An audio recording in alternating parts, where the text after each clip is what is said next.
Hello नमस्कार साथियों, मैं Lalit Chauhan S concept classes में आपका फिर से स्वागत करता हूं, अभिनंदन करता हूं और आशा करता हूं बेटा आप सब बढ़िया होंगे और अपनी पढ़ाई मजे से कर रहे होंगे। तो बेटा जैसा हमने वादा किया था कि आरआरबी ग्रुप डी के लिए हम एक नया बैच लॉन्च कर चुके हैं जिसका नाम है बेटा कर्मयोगी बैच। कर्मयोगी इस वजह से हमने इसका नाम रखा कि हम ये जानते हैं कि कर्म करने में जो मजा है या कर्म करने में जो फायदा है उससे ज्यादा फायदा किसी में आपको मिलने नहीं वाला। कर्म करते रहिए, फल की इच्छा करिए मत, उसी को बोलते हैं बेटा कर्मयोगी। तो आप भी कर्मयोगी बनेंगे, इस बात का मुझे विश्वास है। ठीक है बेटा। तो आज अगर देखा जाए तो मैं जो क्लास शुरू करने वाला हूं, जैसा कि आप सभी लोग जानते हैं, मैं आपको जनरल साइंस पढ़ाऊंगा और जनरल अवेयरनेस पढ़ाऊंगा। ठीक है। आज जो शुरू करने वाले हैं हम जनरल साइंस करने वाले हैं, जनरल साइंस, जिसका वेटेज मैंने बताया था बेटा 25 नंबर की है। जनरल साइंस आपके एग्जाम को कवर करेगी। ठीक है। जनरल साइंस में जो हम पढ़ेंगे वो पढ़ेंगे बेटा बायोलॉजी, पहली चीज। दूसरी आती है बेटा फिजिक्स और उसके बाद है केमिस्ट्री। ये तीन विषय हम लोग कवर करने वाले हैं जनरल साइंस के अंदर। मेरा जो तरीका है पढ़ाने का वो ये है कि सबसे पहले मैं आपको कॉन्सेप्ट्स बताऊंगा एक चैप्टर के, उसके बाद हम प्रैक्टिस करेंगे उसकी, और वो सारी प्रैक्टिस और वो सारे ये जो पीडीएफ बनेंगी वो आपको टेलीग्राम चैनल पर मिल जाएंगी और वो जो टेलीग्राम चैनल है हमारा वो आपको पिन कर दिया जाएगा। ठीक है बेटा। तो आगे बढ़े। तो सबसे पहले देखिए, आज साइंस की क्लास है। साइंस में हम पढ़ने वाले हैं बायोलॉजी, और बायोलॉजी में भी सबसे इंपॉर्टेंट और सबसे पहला टॉपिक जो है वो है आपका कोशिका विज्ञान। कोशिका विज्ञान, इसको बोलते हैं सेल बायोलॉजी। ठीक है। तो सेल बायोलॉजी के बारे में थोड़ा सा आपको जानकारी देना चाहूंगा आगे बढ़ने से पहले। ठीक, चलिए तो शुरुआत करते हैं कोशिका विज्ञान से। कोशिका विज्ञान। अब कोशिका विज्ञान में सबसे पहला जो वर्ड है बेटा वो है कोशिका। कोशिका का मतलब क्या है? इंग्लिश में इसको बोलते हैं सेल। सेल होती क्या है? सेल हमारी बॉडी की, चाहे वो एनिमल हो चाहे प्लांट्स हो, सारी चीजों की सबसे छोटी जो इकाई है, सबसे छोटी जो यूनिट है उसे वो सेल बोलते हैं। ठीक है। Fundamental unit of, fundamental unit of any living body. Living bodies में हमारे प्लांट्स भी आ जाते हैं और एनिमल्स। एनिमल्स में ह्यूमंस भी आ जाएंगे क्योंकि हम भी एनिमल है। ठीक है। तो प्लांट एंड एनिमल सेल देखा जाए तो हमारी बॉडी जो है, जिस तरह से एक एक ईंट से पूरी दीवार बनती है, उसी तरह से एक एक सेल को मिलाकर क्या बनती है हमारी बॉडी। अगर मैं बात करूं एक मकान बनने की बेटा, तो मकान कैसे बनता है? सबसे पहले ईंट ली जाएगी। ईंट लगने के बाद धीरे धीरे बहुत सारी जब ईंटें लगेंगी तो क्या बन जाएगा? एक वॉल बन जाएगी, दीवार बन जाएगी। वॉल जब बन जाएगी चारों तरफ से तो उनसे मिलकर बनेंगे बेटा रूम्स, और रूम्स जब बन जाएंगे पूरी तरह से तो पूरा घर बन जाएगा बेटा, हाउस। सेम जो है प्रोसेस वो किसमें फॉलो होगी? हमारी बॉडी को बनने में। यहां पर ब्रिक्स का जो काम करेगी वो हमारी काम करेंगे बेटा सेल्स। ठीक है। मैं पेन दूसरा ले लेता हूं। ब्रिक्स का जो काम कर रही है वो क्या कर रही है बेटा? सेल्स हमारी, जो इतनी छोटी होती है जो हमारी आंखों से दिखाई नहीं देगी। बात करेंगे कितनी छोटी होती है वो आगे वाली स्लाइड में। बहुत सारी सेल्स मिलकर क्या बनाती है बेटा? टिश्यूज। हमारे जो टिश्यूज होते हैं, टिश्यूज को हिंदी में बोलते हैं बेटा ऊतक।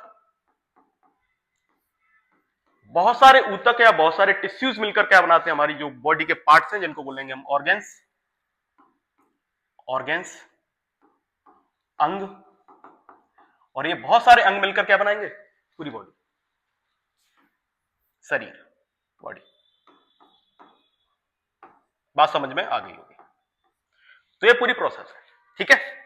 ये जो भी सेल्स के बारे में जो भी हम स्टडी करते हैं उस स्टडी का नाम है बेटा साइटोलॉजी। ठीक है। साइटोलॉजी।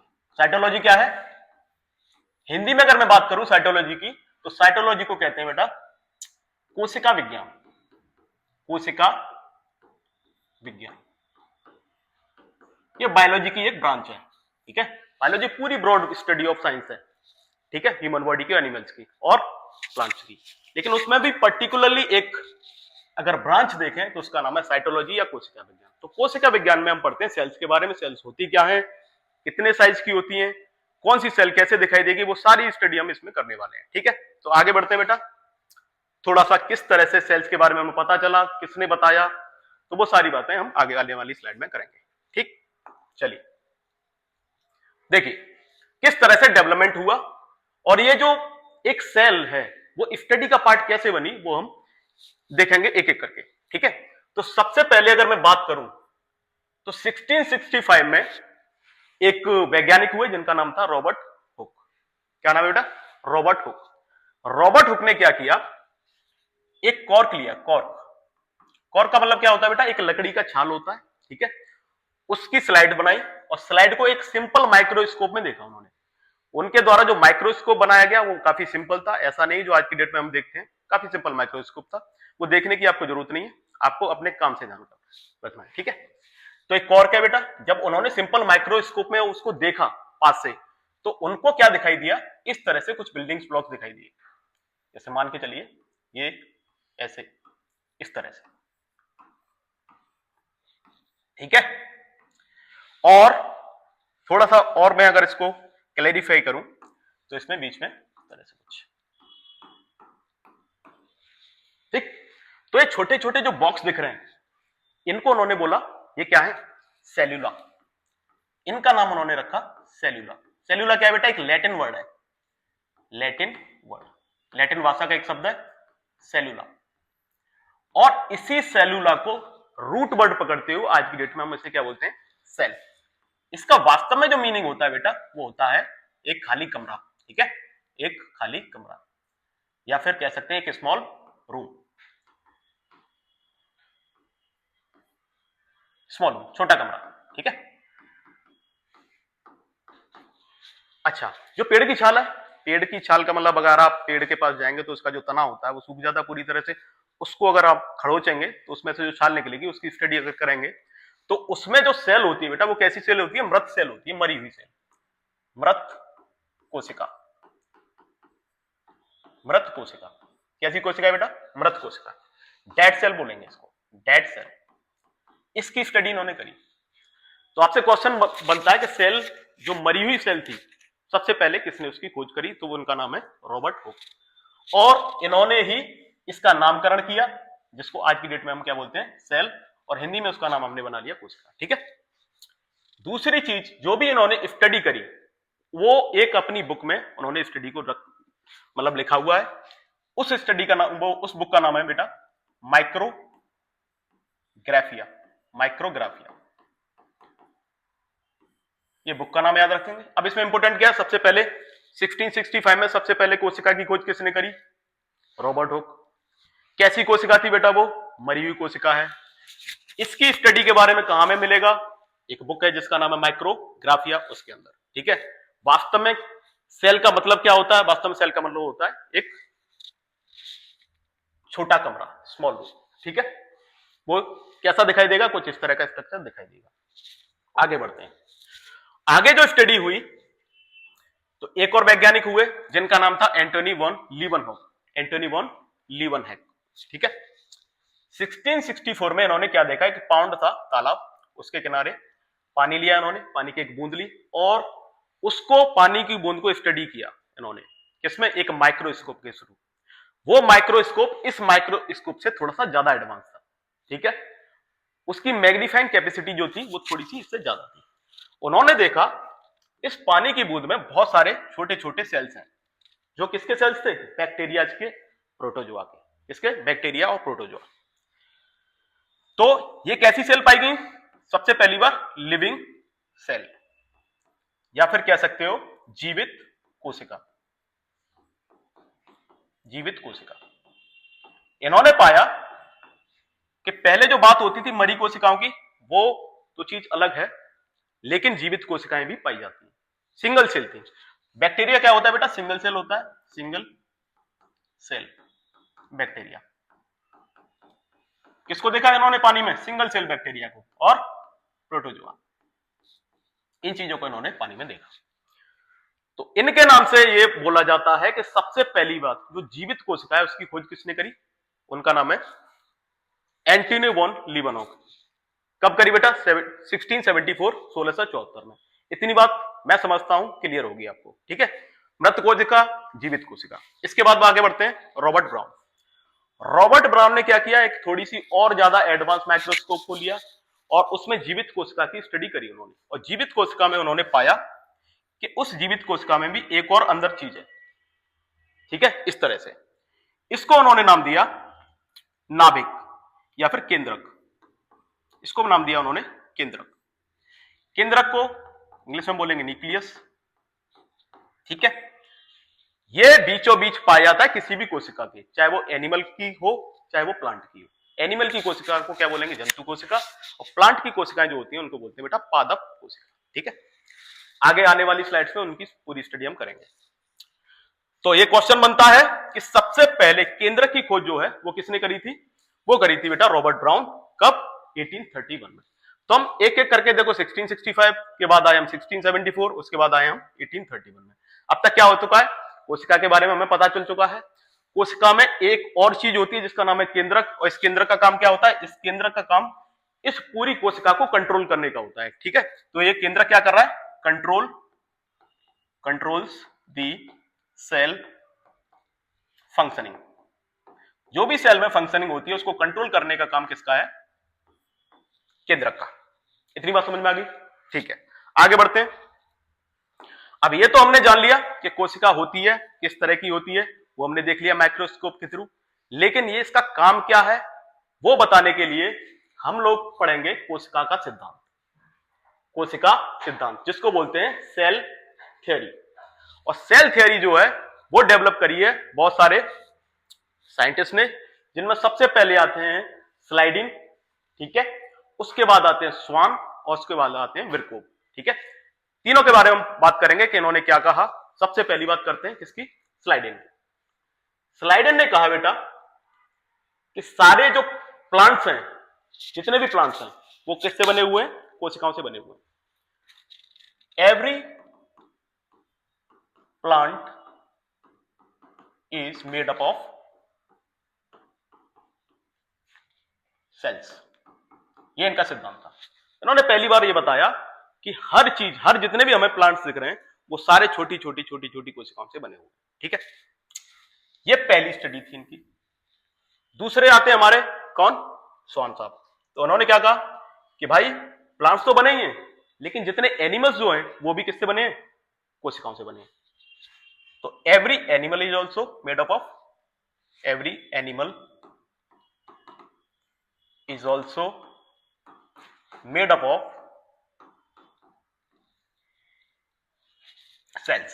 कितनी सेल्स होती हैं, कितनी सेल से बने होंगे प्लांट्स, और millions and billions of cell है बेटा, गिन नहीं सकते हो आप, इतनी सेल है, ठीक है। और इतनी छोटी होती हैं जो आपको आपकी जो नंगी आंखें उससे दिखाई नहीं देगी। उसके लिए क्या करना पड़ेगा, किसी माइक्रोस्कोप का यूज करना पड़ेगा। आज की डेट में तो इतने एडवांस माइक्रोस्कोप आ चुके हैं कि सेल के अंदर क्या क्या होता है छोटी से छोटी चीज को देखा जा सकता है, ठीक है। तो हम किसकी बात कर रहे हैं बेटा, कोशिका सिद्धांत की। कोशिका सिद्धांत जो दिया है वो किसने दिया, इन दोनों का नाम एक साथ आता है, स्लाइडीन एंड स्वान। किसने दिया, स्लाइडीन एंड स्वान, ठीक है। कब दिया बेटा, 1838 में। इन्होंने बताया कि प्लांट सारे किससे बने हैं, सेल से, और इन्होंने बताया कि सारे एनिमल्स भी किससे बने हैं, सेल से बने, ठीक है। अच्छा, एक और इंसान आया, इसने क्या कहा, इनका नाम क्या है पहले, रुडोल्फ विरकोव। रुडोल्फ विरकोव कब की बात है बेटा, 1855 की। और इन्होंने बोला कि ठीक है ये तो बात है ही, लेकिन हर एक सेल जो है ना वो एक प्री एग्जिस्टिंग सेल से बनी है। प्री एग्जिस्टिंग का मतलब क्या है कि कोई भी सेल नई नहीं है, उसके लिए एक पेरेंट सेल पहले रही होगी, उससे टूटकर वो नई सेल बनी है। इसको बोलते हैं सेल डिवीजन, ठीक है। प्रत्येक कोशिका एक प्री एग्जिस्टिंग का मतलब क्या होता है बेटा, पहले से ही थी, पेरेंट। जैसे हम लोग आए हैं अपने पेरेंट से, अपने आप तो पैदा हो नहीं सकते, ठीक है, ऐसी कोशिका भी अपने आप पैदा नहीं हो सकती, उसके लिए भी पहले से कोई कोशिका होनी चाहिए। प्री एग्जिस्टिंग कोशिका से बनी है, प्रत्येक कोशिका एक प्री एग्जिस्टिंग कोशिका से कोशिका से बनी है। ठीक, इतनी बात क्लियर है। तो ये हो गया पूरा कोशिका सिद्धांत। आगे बढ़ते हैं। कोशिका सिद्धांत की बात कर ली हमने। अब कुछ और साइंटिस्ट के बारे में बात करेंगे। उन्होंने क्या कहा, एक साइंटिस्ट और हुए जिनका नाम था बेटा लुईस पैस्चर। लुईस पैस्चर, ठीक है। इन्होंने कहा 1862 में कि भाई जो सेल्स होती है ना, सेल्स, वो सेल्स जो है पहले से कोई सेल्स रही होगी, उससे जनरेट हुई है दूसरी सेल। इसका मतलब क्या है, cell division. Cell division, cell division का सिद्धांत जो पहले दिया गया था उसको इन्होंने और ज्यादा क्या कर दिया, सर्टिफाई कर दिया, पुख्ता कर दिया कि हाँ ऐसा है कि कोई भी सेल अपने आप नहीं बनती है, किसी एक प्री एग्जिस्टिंग सेल से बनी होगी। कैसी? Pre existing cell. ठीक है, इन्होंने भी वही बात कही। इससे क्या क्या हुआ कि ये जो बात थी कि हर एक सेल जो है वो एक पहले पुरानी जो सेल रही होगी उससे बनी होगी, ये बात और ज्यादा पुख्ता होगी। ठीक, आगे बढ़ेंगे। आगे एक और वैज्ञानिक हुए जिनका नाम था ऑगस्ट वीजमैन। ऑगस्ट वीजमैन 1880 की बात है। इन्होंने कहा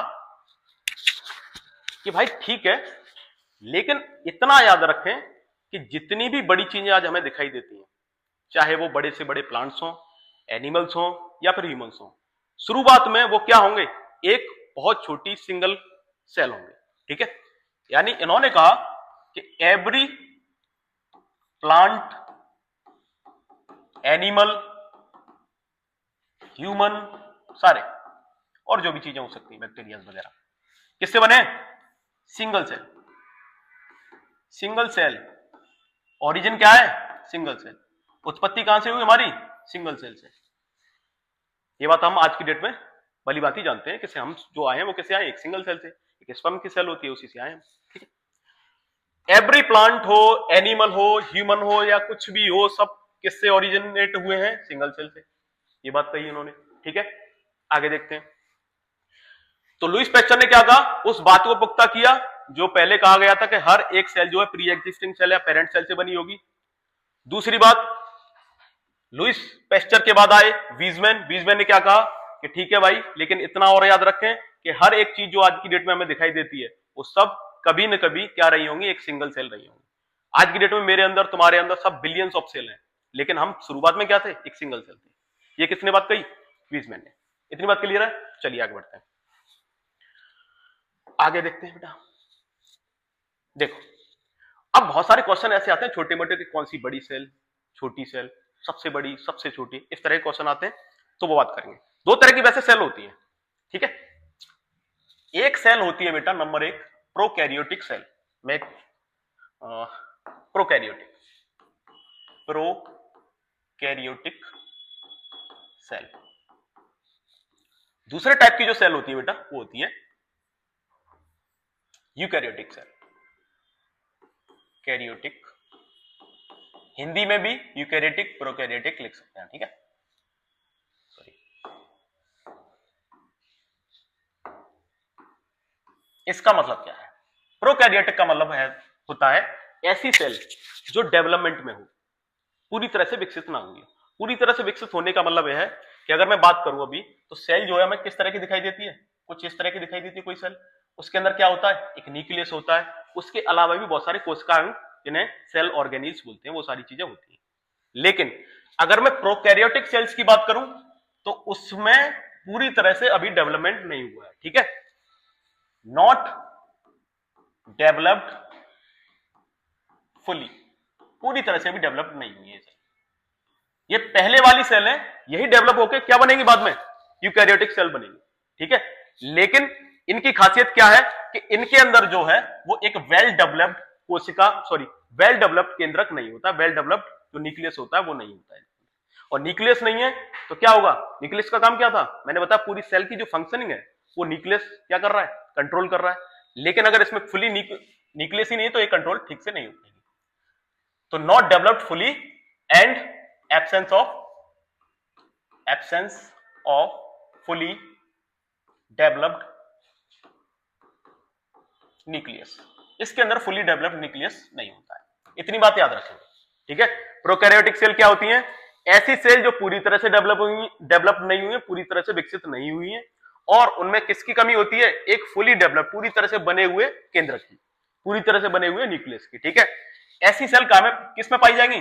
चाहे वो बैक्टीरियाज हो, बैक्टीरियाज, प्रोटोजोआ, इस तरह की जो सेल होती हैं एक्सेट्रा, इनमें पाई जाती है। कौन सी सेल होती है इनमें? प्रोकैरियोटिक। ठीक है, समझ में आ गया। अब मैं बात करूं यूकैरियोटिक सेल की, तो ये ऐसी सेल है जो पूरी तरह से डेवलप हो चुकी है बेटा। ठीक है, इसके अंदर एक विकसित केंद्रक या न्यूक्लियस होगा, और जितने भी ऑर्गेनिल्स होते हैं, जितने भी अंग होते हैं, कोशिकांग जिन्हें बोलते हैं, वो सारे होते हैं, और जो फंक्शनिंग होती है वो आज की जो मॉडर्न सिद्धांत है उनके हिसाब से करती है। ठीक है, इस तरह से कुछ दिखाई देगी। पूरी तरह से एक इसमें क्या है? न्यूक्लियस है, और इसके अलावा भी बहुत सारे छोटे मोटे कोशिकांग जो भी होते हैं, वो आगे पढ़ेंगे अभी हम, वो सारे इसमें पाए जाते हैं। ऐसी सेल किसकी होती है बेटा? एनिमल्स की भी होती हैं और प्लांट्स की भी होती है। एनिमल्स कौन हो गए? जंतु। प्लांट्स कौन हो गए? पादप। ठीक है, जंतु कोशिका और पादप कोशिका। इतनी बात समझ में आ गई? ठीक है, अब क्वेश्चन ये बनते हैं, और एक चीज और याद रखिए, दो तरह के जीव हो सकते हैं इस दुनिया में। एक ऐसे जीव हैं जो एक ही सेल से बने हैं, जिनको बोला जाएगा यूनिसेल्यूलर। क्या बोला जाएगा? यूनिसेल्यूलर। और ऐसे जीव जो बहुत सारी मिलियंस बिलियंस ऑफ कोशिकाओं से बने हुए हैं, उनको बोला जाएगा मल्टी सेल्यूलर। बहुत सारे बैक्टीरिया जो होते हैं वो क्या होते हैं बेटा? बैक्टीरियाज यूनिसेल्यूलर होते हैं, और एनिमल्स, प्लांट्स, ये सब क्या है? मल्टी सेल्यूलर है, क्योंकि ये एक कोशिका से नहीं बने, ये बहुत सारी कोशिकाओं से मिलकर बने। ठीक है, अब बात करते हैं सबसे बड़ी, सबसे छोटी, ये वाला जो क्वेश्चन आता है वो आता है। मैं एक दूसरी स्लाइड ले लेता हूं उसके लिए। ठीक है, चलिए, सबसे पहला क्वेश्चन बनता है कि दुनिया की सबसे छोटी कोशिका कौन सी है? ठीक है, इधर लिख लेते हैं स्मॉलेस्ट। स्मॉलेस्ट का मतलब क्या हो गया बेटा? सबसे छोटी। इससे छोटी कोई होगी भी नहीं पूरी दुनिया में। किसकी होती है बेटा? नाम लिखेंगे माइकोप्लाज्मा। क्या नाम है? माइकोप्लाज्मा। ठीक है, क्या है ये? एक बैक्टीरिया। लगभग साइज कितना होता है? लगभग इसका साइज होता है बेटा 0.1 माइक्रोमीटर। माइक्रोमीटर का मतलब समझते हैं? 1 मीटर में 10⁻⁻⁶ मीटर होते हैं। तो कितना छोटा होगा आप अंदाजा लगा सकते हैं। 10⁻⁻⁶ मीटर किसमें होते हैं? 1 माइक्रोमीटर में। ये तो कितना है? 0.1। ठीक है, दूसरी चीज पूछा जाता है कि दुनिया की सबसे बड़ी कोशिका कौन सी है? लार्जेस्ट। इसका नाम क्या है? लार्जेस्ट कोशिका। लार्जेस्ट कोशिका कौन सी बेटा? शुतुरमुर्ग का अंडा। क्या? ऑस्ट्रिच एग, शुतुरमुर्ग का अंडा। कितना साइज होता है? लगभग इसका तो सेंटीमीटर में होता है, 16 से लेकर 18 सेंटीमीटर तक हो सकता है इसका साइज। दो चीजें पता चली, दुनिया की सबसे छोटी कोशिका पूछेगा क्या बताएंगे? माइकोप्लाज्मा। दुनिया की सबसे बड़ी कोशिका पूछेगा क्या बताएंगे? शुतुरमुर्ग का अंडा। अच्छा, अब बात करते हैं हम ह्यूमंस की। ये तो दुनिया की होगी, चाहे वो एनिमल्स हो चाहे ह्यूमन हो, सब कुछ। अब बात करते हैं हम ह्यूमंस की, ह्यूमंस के बारे में। ये पूछा जाता है कि इंसान के अंदर, ह्यूमंस, ठीक है, सबसे छोटी कोशिका जो इंसान के अंदर है, ह्यूमन के अंदर है, उसका नाम है बेटा स्पर्म, शुक्राणु। स्मॉलेस्ट कौन सी होगी ह्यूमंस के अंदर? स्मॉलेस्ट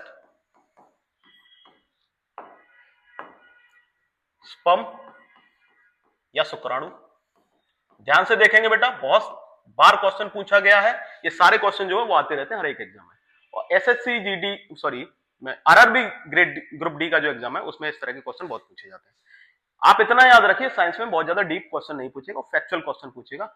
मैं आपको समझा रहा हूं, अगर आप समझ गए ठीक से तो याद भी हो जाएगा यहाँ पर। ठीक है, कहीं और कुछ भी पढ़ने की आपको फिर आवश्यकता नहीं। इसके लिए मैं सारी आपको पीडीएफ प्रोवाइड कराऊंगा। इसके बाद जितने भी क्वेश्चन प्रीवियस ईयर में इस पर्टिकुलर सब्जेक्ट से या पर्टिकुलर टॉपिक से पूछे गए वो सारे मैं कराऊंगा लाइव। ठीक है, तो आप परेशान मत हुए, आराम से पढ़िए, नोट्स बनाइए, और ये हड़बड़ी में मत रहिए कि जल्दी जल्दी हो जाए। ठीक है, आराम से पढ़िए तो मजा आएगा।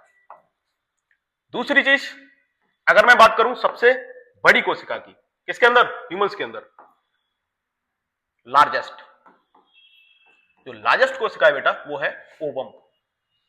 ओवम किसके अंदर पाया जाता है? महिलाओं के अंदर ओवम, इसको बोलते हैं अंडाणु। ठीक है, स्पर्म पुरुषों के अंदर पाया जाता है, ओवम महिलाओं के अंदर। ठीक है, इसको बोलते हैं शुक्राणु, इसको बोलते हैं अंडाणु। शुक्राणु अंडाणु बनते हैं तब हमारी उत्पत्ति होती है। ये मेल गैमेट है, मेल गैमेट, ये फीमेल गैमेट है। आगे पढ़ेंगे इस बारे में गैमेट्स क्या होते हैं। ठीक है, अभी परेशान होने की जरूरत नहीं है। ठीक है बेटा, एक क्वेश्चन और बनता है कि ह्यूमंस के अंदर सबसे लंबी कोशिका कौन सी है? लॉन्गेस्ट। लार्जेस्ट और लॉन्गेस्ट में अंतर है बेटा। ठीक है, लॉन्गेस्ट सेल कौन सी होती है बेटा? Neuron cell. न्यूरॉन की जो सेल होती है वो सबसे लंबी सेल होती है, न्यूरॉन। ठीक है, न्यूरॉन सेल। मैं थोड़ा सा स्ट्रक्चर दिखा देता हूं, ये कैसी दिखती है थोड़ी सी। स्पर्म कैसा दिखता है इसका? एक तो होता है बेटा टेल, एक होता है हेड, इस तरह से। ये किस तरह का दिखता है ओवम? इस तरह का। ठीक है, न्यूरॉन जो है वो कुछ इस तरह का दिखता है हमें। ठीक है, इस तरह से। ये सबसे लंबी कोशिका होती है। ठीक, अब इसके अलावा और बात करें हम तो सबसे दुनिया की सबसे बड़ी छोटी होगी, ह्यूमंस के अंदर सबसे बड़ी छोटी होगी और लॉन्गेस्ट होगी। लॉन्गेस्ट का मतलब सबसे लंबी, सबसे लंबी कोशिका। ठीक है, ये मीटर्स में होती है, मीटर्स में। इसका काम क्या है? पूरी तरह से सिग्नल्स को पूरी बॉडी के अंदर प्रेषित करना या कम्युनिकेट करना। ठीक है, आगे बढ़ते हैं। ये देखिए, अब बात करेंगे हम कोशिकाओं की। ठीक है, कोशिका क्या होती है? ये जो कोशिका है वो किसकी कोशिका है बेटा? एनिमल की कोशिका है। और ये कोशिका जो है वो, सॉरी, ये कोशिका प्लांट की कोशिका है और ये एनिमल। कुछ इनमें समानताएं, कॉमन चीजें होती हैं, कुछ इनमें अलग अलग चीजें भी होती हैं। ठीक है, वो सारी चीजें हम पढ़ेंगे एक एक करके। पहले देख लीजिए किस तरह से दिखाई देती है। आप देख रहे हैं कि एक छोटी सी कोशिका के अंदर कितनी चीजें हो सकता है पाई जाती है। ठीक है, ये सारी चीजें कोशिका के अंदर पाई जाती है। अगर मैं एक प्लांट सेल की बात करूं, सबसे पहले हम बात करेंगे प्लांट सेल। ठीक है, प्लांट सेल है। प्लांट सेल को आप देख रहे हैं, plant cell.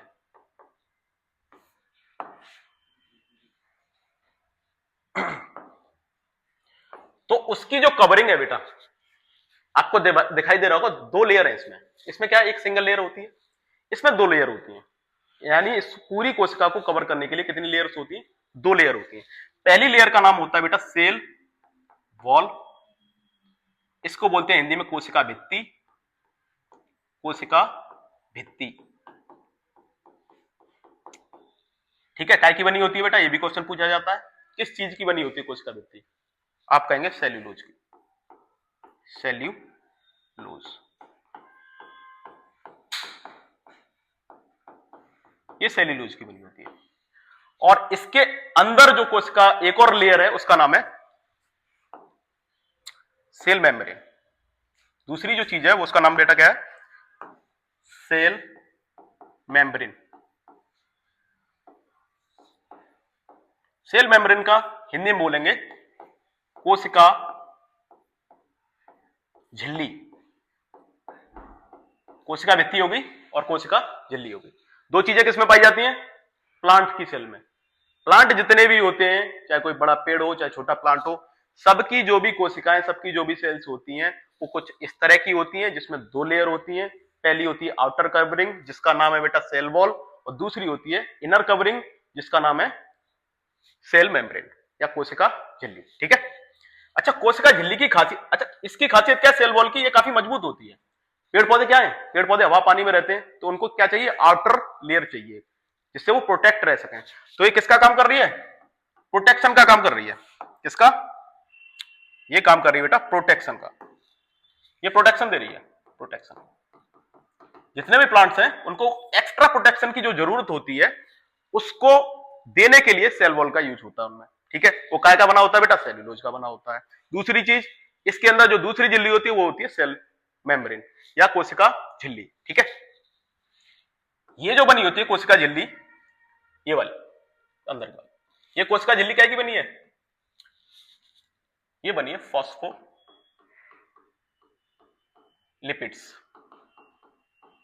Plus proteins. Phospholipids होते हैं इसमें और प्रोटीन्स होती हैं। ठीक है, लिपिड भी कह सकते हो, कभी कभार अगर लिपिड आ जाए तो लिपिड कहेंगे, फॉस्फोलिपिड आ रहा है तो फॉस्फोलिपिड। ठीक है, और दूसरी चीज क्या होती है बेटा? इसमें प्रोटीन्स होती है। खासियत क्या है इसकी? ये सेमी परमेबल है। कैसी है? Semi permeable. इसका मतलब क्या होता है भाई? सेमी परमेबल को हिंदी में बोलते हैं अर्ध पारगम्य। इसका मतलब ये है कि ये होती है थोड़ी पतली सी, जिसमें बहुत सारे छोटे छोटे छोटे छोटे होल्स होते हैं। कोई चीज अंदर आनी है, कोई चीज बाहर जानी है, उसको रेगुलेट करती है अर्ध पारगम्य। अब पूरी तरह से पारगम्य हो जाएगी तो सारी चीजें अंदर बाहर हो जाएंगी, माइटोकॉन्ड्रिया भी बाहर निकल जाएगा और भी जो भी इंपोर्टेंट चीजें वो भी बाहर निकल जाएंगी। लेकिन ऐसा नहीं होना चाहिए। उसके लिए कैसी होनी चाहिए? इसको अर्ध पारगम्य या सेमी परमेबल। ठीक है, इससे क्या होता है कि कोई भी चीज अंदर आनी है सेल के अंदर है, कोई भी चीज बाहर आनी है, वो सारी चीजें कंट्रोल होती है। अगर ऐसा नहीं होता तो बहुत सारी चीजें जो है, बहुत सारी जो प्रदूषण है वो हमारी सेल्स के अंदर चला जाता, नहीं जा पाता। क्यों? क्योंकि हमारी जो झिल्ली है वो छोटे जो बड़े बड़े कण है वो अंदर उसमें नहीं जा सकते हैं। ठीक है, ये किसकी बात कर ली हमने? प्लांट सेल की। एनिमल सेल की खासियत क्या है बेटा? कि इसमें सेल वॉल नहीं होती। सेल वॉल जो है एनिमल सेल्स में नहीं होती, डायरेक्ट क्या होती है? सेल मेम्ब्रेन, जिसको क्या बोलेंगे हम? कोशिका झिल्ली। ये भी कैसी होती है? अर्धपारगम्य झिल्ली होती है। कैसी है? अर्धपारगम्य। अब आप देख रहे हैं दोनों चीजों के अंदर कि बहुत सारे इसमें छोटे छोटे छोटे छोटे पार्ट्स दिखाई दे रहे हैं। इन सबको क्या बोलेंगे हम? कोशिका अंग। ये सब क्या है? कोशिका